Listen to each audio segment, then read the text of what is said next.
the problem that DEC has had is they've constantly had out-of-date numbers. They've always been catching up, and the solar industry always outperforms expectations, despite the industry banging on and providing very good data in terms of what was expected. Our RO consultation, which we gave in 2012, we gave a sort of a 2 to 3 gigawatt deployment target on the large scale alone each year out to 2018. That was ignored. We need to deploy it at a particular level high enough to reach those economies of scale and get those learning rates in place to drive down those costs.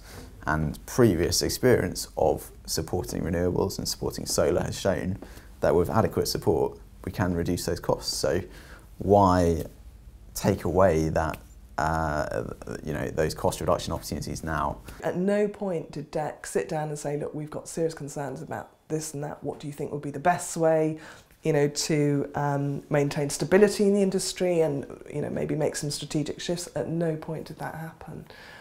In fact, what we got was the solar strategy saying one thing while policy is delivering something else. So there's dismay about that lack of a very clumsy intervention, needlessly damaging intervention. Does DEC really understand the impact of its own policy framework? I mean, we're getting all this rhetoric around RUs when the framework is so not aligned to that rhetoric. Where do they think the market's going to go now? Clearly, where we have concerns about how DEC have treated solar, especially given the experience in 2011, which is a real shock and damaging to the industry. What we really need to see is consistent approaches and clear, consistent policies which are designed to deliver the longer term reductions in cost, which we've seen to such a huge degree in solar in recent years. To not be thinking from an industrial policy point of view, how do we strengthen our position in this booming global market? Even Shell has scenarios anticipating this could be the biggest source of energy.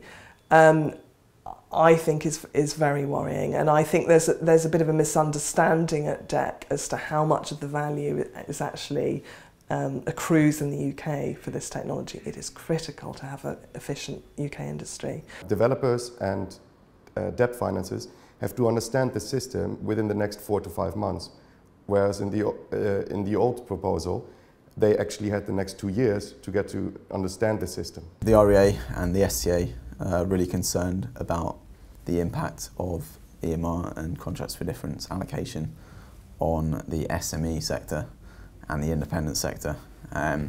If you look at solar in particular, there's a huge number of SME players, independent players, and they don't have the resources to compete on the same basis with, for example, some of the big six for the allocation of a CFD contract.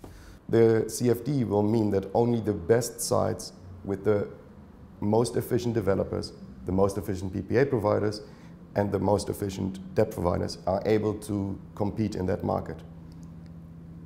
We do have a light point at the end of this tunnel, which is if we are looking at other markets, for example Germany, where at the moment the total support scheme, which is quite similar to the CFD, is kept at an administrative value of 93 euros.